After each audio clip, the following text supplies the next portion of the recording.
Hi everyone and welcome to my channel. It's just come up to 4 o'clock on a lazy Sunday in the UK. I've noticed that traffic is a bit quieter today than a normal Sunday. Normally around this time we get like little bits of queues coming out of town where people have been for walks, walking the dogs, taking the kids down the park, you know, all those sorts of things. And today it's a bit quieter, but I don't know whether that's just coincidence or whether people are starting to stay in more. You can't tell at the moment, can you? We've been staying in more, keeping out of trouble, not going out unless we absolutely have to. So we're okay. So of course then you've got to occupy yourself, haven't you? So that's where that was leading to. So recently I had started to get back into doing more crochet and knitting. I hadn't actually done a lot of sewing either for a while. Most of last year really, from the February right down to about December, January time, I'd stopped a lot of crafts and things because we were just so busy. It wasn't a conscious stop, but it was just that we were so busy doing other things, and then you know, I just didn't have time really to do anything very much. I did odd things. It wasn't completely, you know, totally no time for anything at all, but I didn't do a lot, and I definitely didn't do much in the way of crochet and knitting especially, that kind of thing. And then a few months ago I went to hand clinic, and she said that the crafts and the you know, the paper crafts and the knitting and sewing and crochet and all that kind of thing is good exercise, and because I was doing that she wouldn't bother giving me hand exercises because that was going to help contribute to keeping the strength in my hands. So I thought, right, the other side of that is they're just giving me a task now, and to get back into these things again. So I have. So I've done a few blankets and different things. I made the blanket that Dakota is laying on a few weeks ago. It's just white and some scraps, just to use it up. I like to do that, the same as like I always say with my fabric, just see how it turns out. And it's fine. So it's quite nice. And the pastel colours are okay for boys or girls. So that's really lovely. This last week or so, I've been knitting this little pink bonnet and cardi for, well, it's aimed at Dakota really, because I think it'll look better on her. And it's just it's just a plain round neck cardi pattern, and I just did like I always used to do with my children, where you just use a basic pattern and then you change the stitch to whatever you're in the mood for. And this is I'm sure this is called rice stitch, and I used to use this like for majority of my kids' cardis when they were small, because it sort of grows with the child, because it's the more it's washed it will get you know, loosen up a little bit, so it's really lovely because then it lasts longer. Plus it's got a nice texture. I've always liked the texture. So I just made that out of pale pink double knit, and I've put the little wooden buttons with handmade on the front on there. I really like those. And then the bonnet was it's the bonnet actually, the pattern is the bonnet that from the yellow set that she's got, and I just used the same stitch again. And then at the end there, I don't know if you can see actually, I've sewn some ribbon on, and I've put the button on top. I'll just do that for now. And then she's got a little dress I've had for about 5 years. Got off eBay. I got it from somebody in America who used to sell Sarah Louise type dresses, but they were a bit cheaper, and it used to be well worth buying them and waiting for them to arrive from America, because they were a lot cheaper, something like £7 or £8, something like that, and the postage used to be really good, and you know, so it was a bargain. And so every now and again I used to have some. I did have another one which I sort of lost, and that was absolutely lovely. It was more like a sort of little shirt or blouse top with little pants, but it was a girl's one, and that was really nice. But I can't find her anymore, and I did find her a couple of years ago after lots of trawling on eBay, but the post had gone up to be horrendous amount of money. It was really expensive. So it really just wasn't worth it anymore, and she didn't have the amount of stuff she used to have. You get used to these sellers, and it's always a shame then when you can't find them, isn't it? You miss them when they go. But I thought I'd show you a couple of things I've been doing the last week while I've been on my so, you know, because we're staying in more and so doing more crap, which I've actually loved. I've loved it so far. It's been great. So Dakota's got a new, I couldn't remember what these are called, these sort of comforters, and they're taggies, aren't they? I used to make these for the grandchildren, and it's just basically 2 squares of fabric. The front is 2 shades of pink, and it's got little strings of lanterns with little stars inside, which I really loved. I really liked that. That really drew me to it. It was that you know, got me to want to make them. And then I just put random pieces of ribbon around, and on the back it's got dimple fabric. And there's a lady on eBay that sells these. She'll sell the fabric from. You can either buy the 2 pieces of fabric for £3.95, or she puts on odd ones on for auction at about £1, and you can bid on them. So that one I paid £3.95 for, and then this one that I made for Abby, which is actually slightly bigger. Look, this one's got the flannelette front. I use all different sorts of colour ribbons, and then the darker pink back, and this one is slightly bigger, and I actually won this on the first bid on eBay, so I got it for £1. And then just ribbons out of my stash, my label, and I found them the other day. I've got a couple left from Moon Button Boutique with little butterflies on, and I got a little wad of them with my name on there that I used to put on when I used to make myself tops and things. So yes, I thought I might as well use them. When my granddaughter Rhiannon, she's 6 now, when she was a baby, she used to like the silky ribbon, and she used to like to do this, look, with labels on her clothes. So I made her one of these blankets, and one side, you know, like a normal muslin like you have for the babies, I got one of those and I ironed it very slightly around the edges just so it was flatter, and then I got another piece of fabric the same size. It was more like a little blankie that she could carry around if she wanted to, and then all the way around the sides I dotted all labels, all different sorts of labels, because I used to have like my labels saying like Moon Button Boutique, and then I used to have other net labels then, like with washing instructions on, or saying it was cotton, or saying to hand wash, you know, those kind of a label, so, you know, similar to the white labels on these. So I dotted those all around the edge, and she loved it. She used to carry it around. She used to put it, you know, when she'd be going to sleep in the pushchair, she'd snuggle up with it and be feeling these little labels. She loved it, and I just thought it was really cool. I just really liked it. It's so nice when you can make something special, isn't it, for the kids? And it's really nice when you can make something individual to suit them. That's you know, half the fun.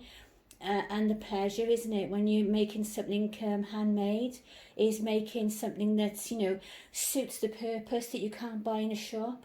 And it's not like in a showing off sense, is it, like, oh, I've got something unique, you know, that nobody else in the world has got.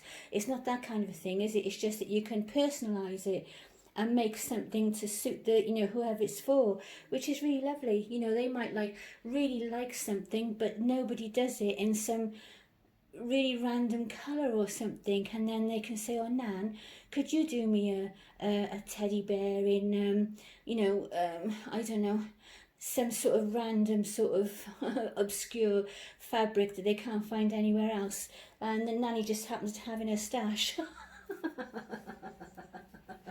Oh, because that's what happens, isn't it? You're supposed to have everything in your stash, aren't you? And no matter what you sew, so say you always sew mostly toys or something like that, because you've got a sewing machine and you sew, I'll have a go at most things. Because if I don't know how to do it, I'll think of it as a challenge, and I've got to give it a go then, because that's just my personality. But for some reason, even though, like you say, well, you know, I am, you know, only self-taught. I didn't, you know, study this or anything like that. I haven't got a City and Guilds in it, or I haven't done a dressmaking course or anything like that. But all of a sudden, once people find out you can sew, you get, can you hem my dad's trousers? Can you take up these huge, massive curtains? Can you do this? Can you do that? And it's like, I actually would always give it a go. I'll say, well, I'll try. You know, if you're happy for me to try, I'll try. And I've learned that way by taking on those challenges. But some of them have been a bit like, I wish I never took that one on. A huge pair of curtains was the worst. Somebody said to me, I've got a pair of curtains. Oh no, my friend's got a pair of curtains, and she just literally needs them taken up 2 inches across the bottom.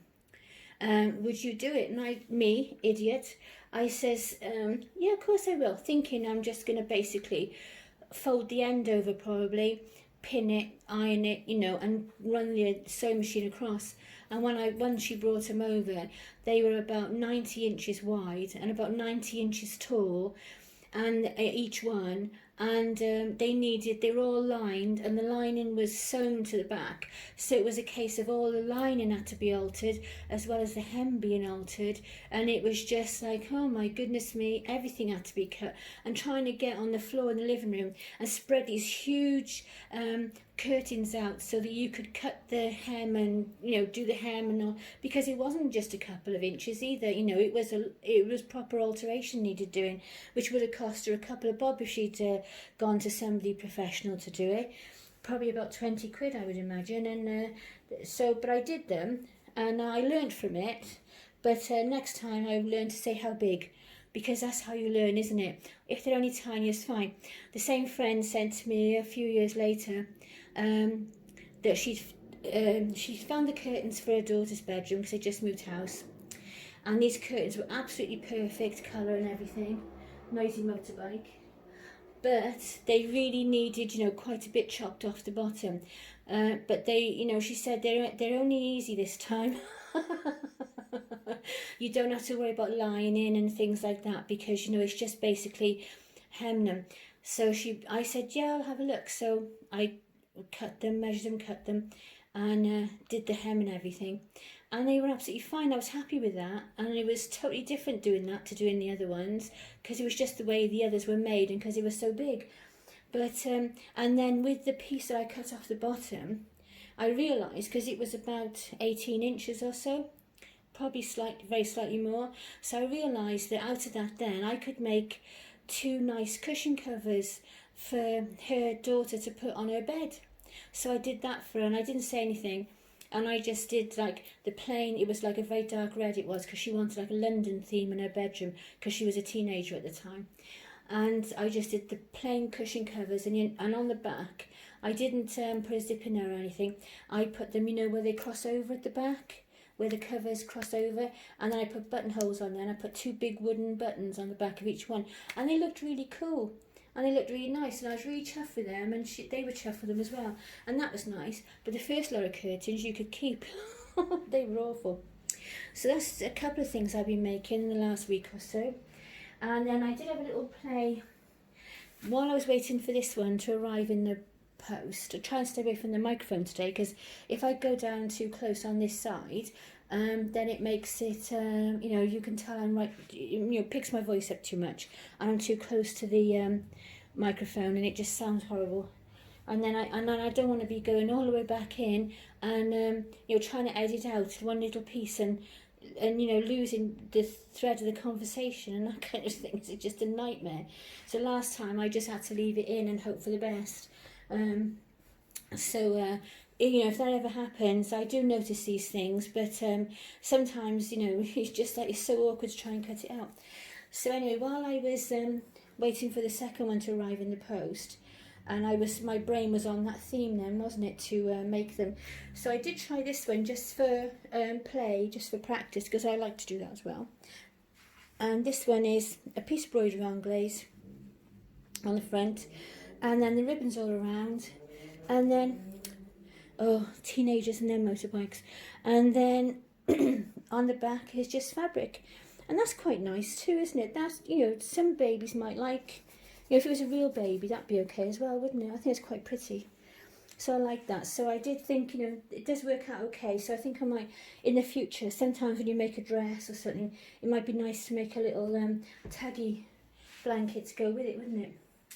And then, you know, the kids are in school and they've all got to take tissues now to catch sneezes and that kind of thing.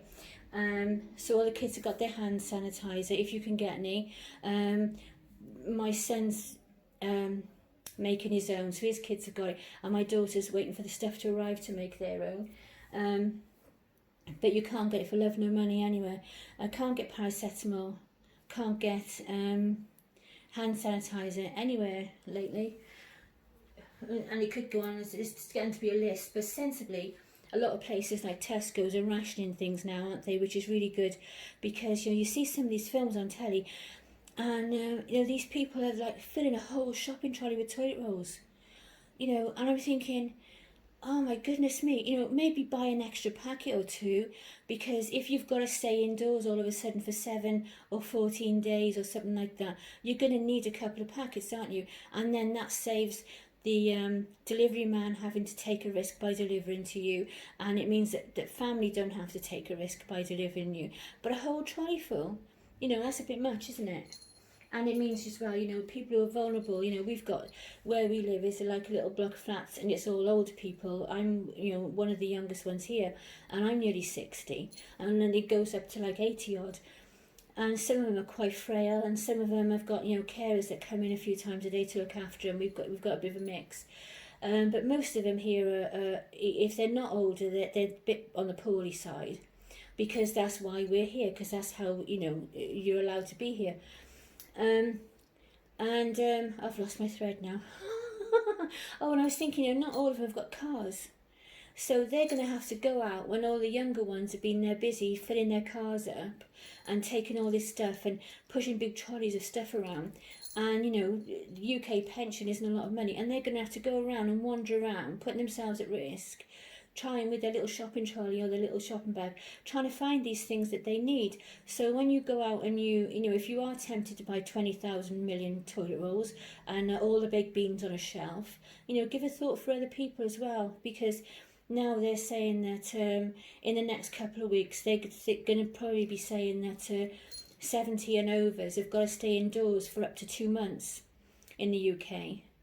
So, we've been staying in as much as possible anyway, because we don't want it, because my health is poor and hubby's health is not good, and he's 70 in November.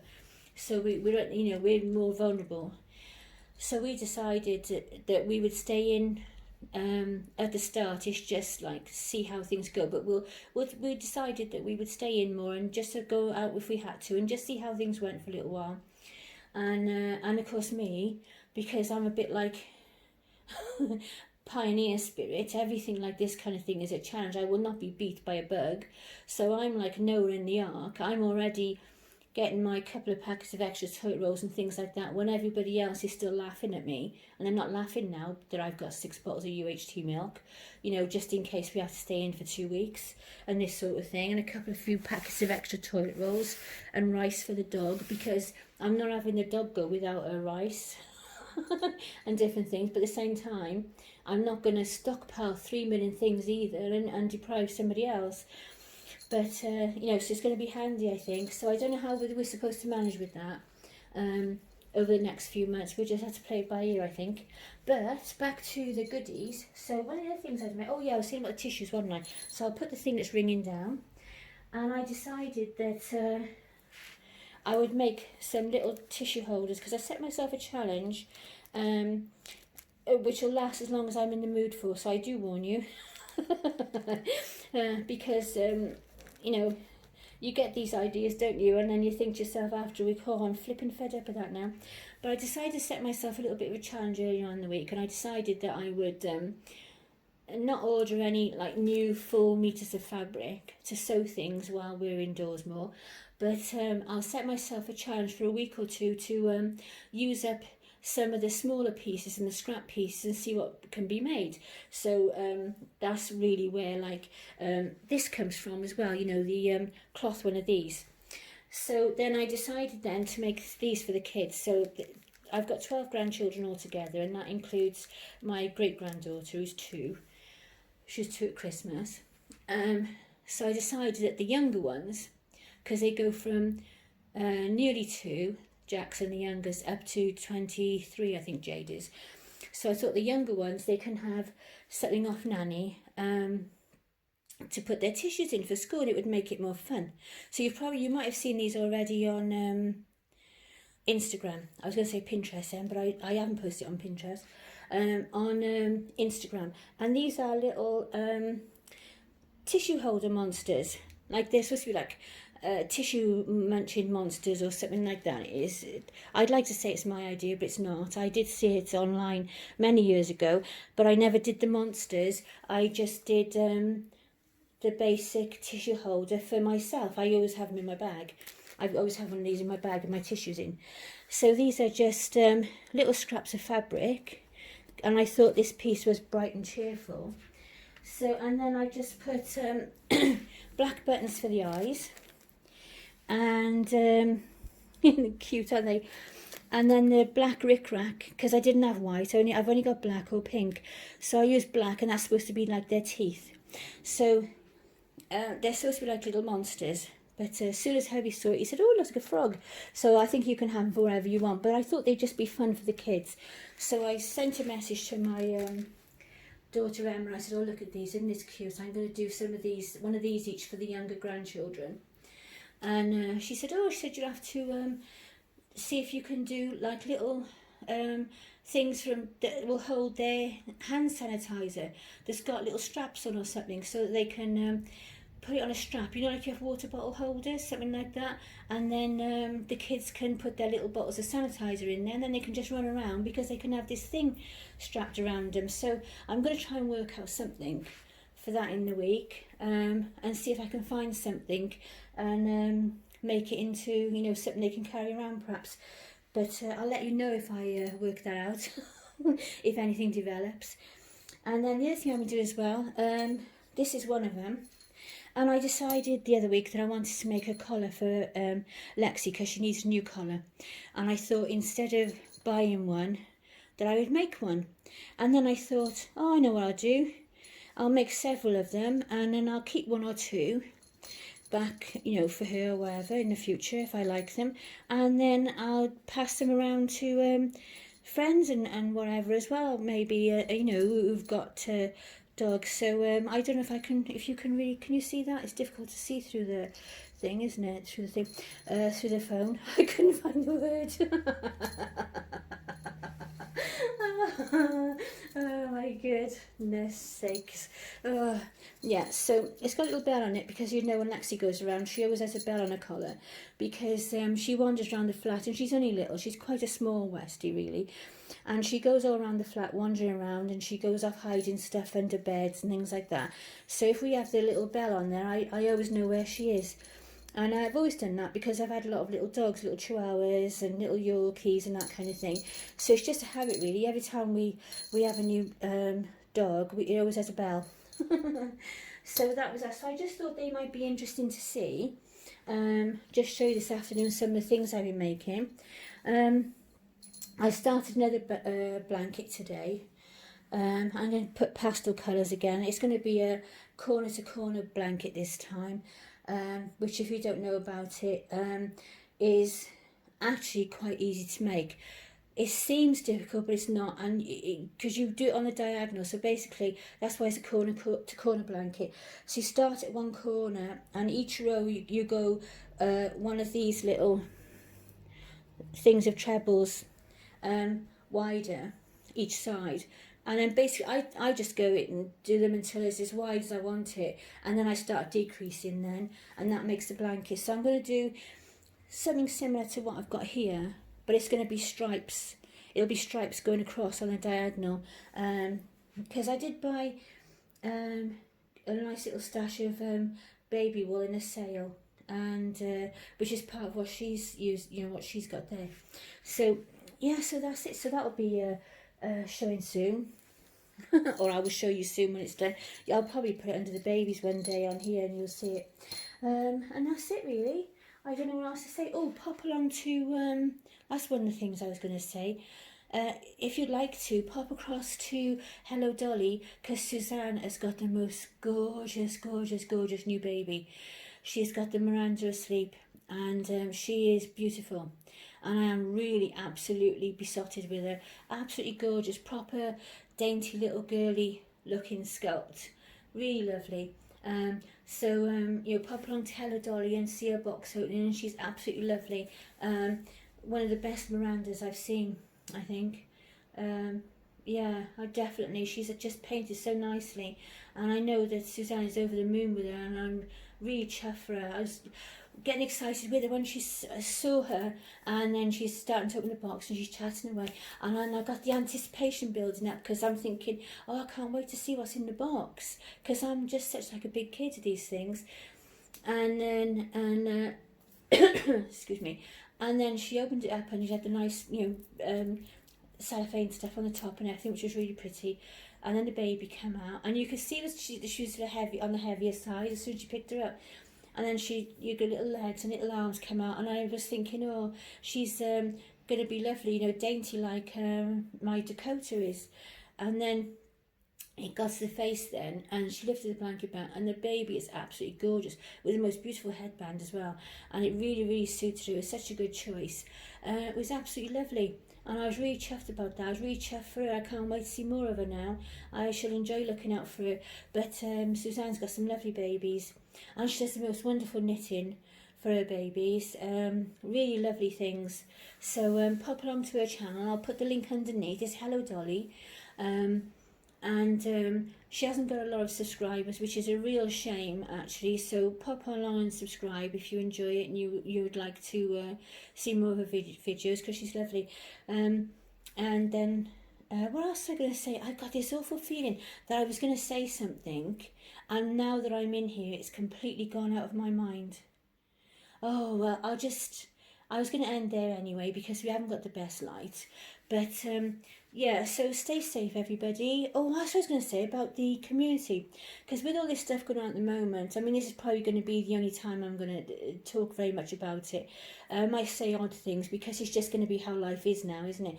But our babies and our community is our escape from all these sort of things, isn't it? And also we support each other.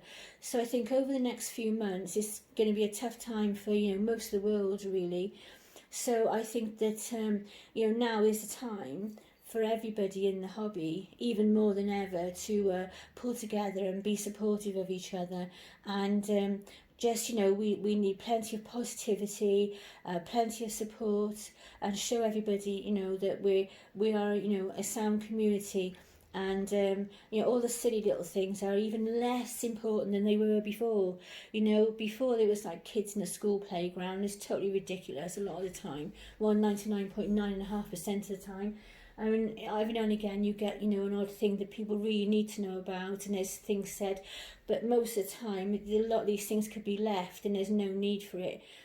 Now is a time where this is going to definitely be our happy place for a lot of us now, with things going on. So I think it's really important that we all support each other, and keep the community strong through all of this.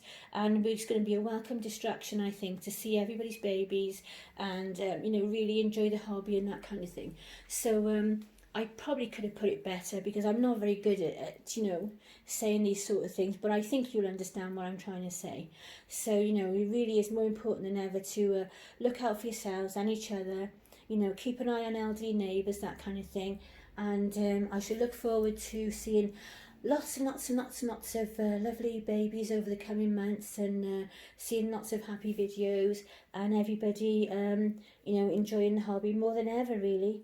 So yes, I think it's going to be it's going to be really good actually to I'm really glad we got this hobby where we can have a little bit of escapism, and at the same time we can talk about things sometimes, and also we can support each other as well, and share the love basically, and just all get together and be supportive. So I've probably worn that word out now, but it's because I can't find the words to express what I want to say at this time in the afternoon. 4 o'clock. Well, 4:20 in the afternoon. This is my oh my God, brain is starting to shut down about now. So anyway, take care everybody. I hope you enjoyed seeing Dakota today. Doesn't she look absolutely gorgeous in pink? The other day I put her in white and I thought, oh my god, I found her colour. She's absolutely lovely in it. So I think it just is going to have to be, for her, it's going to be like the pink, isn't it? And the white and, maybe lilac, I think. I might knit something lilac next, that kind of a thing. And I think, those sort of pastel colours. I've got to stop saying that kind of thing, because when I get stuck for words, instead of using my brain, which I need to do, because you need to, don't you? And I should do, I'll say that kind of a thing, so that I'll leave you then fill in the words. And I've noticed I'm developing a habit of saying it, so I've really got to stop doing that. But yeah, I think she's going to be a girly girl with pretty pastel colours and things like that, because she looks lovely in the pink. She looked lovely in the white the other day. She's such a pretty little thing. So anyway, I'm off. I've rambled away merrily this afternoon, but I just wanted to come on really and, just have a chat and touch base with everybody, and just say hi and see how everybody is, and show you a couple of things I've been doing, so it's a bit different to normal things. And I'm going to be off now, and won't be long till it's time for tea and settle down in front of the telly and all that kind of thing, won't it? But it's been quite a nice afternoon today. It's the sun is starting to disappear now a little bit, and it's not going to be nice and cosy in a little while, isn't it? So take care everyone, look after yourselves and each other more than ever now, and we shall be back soon. Bye everyone, bye.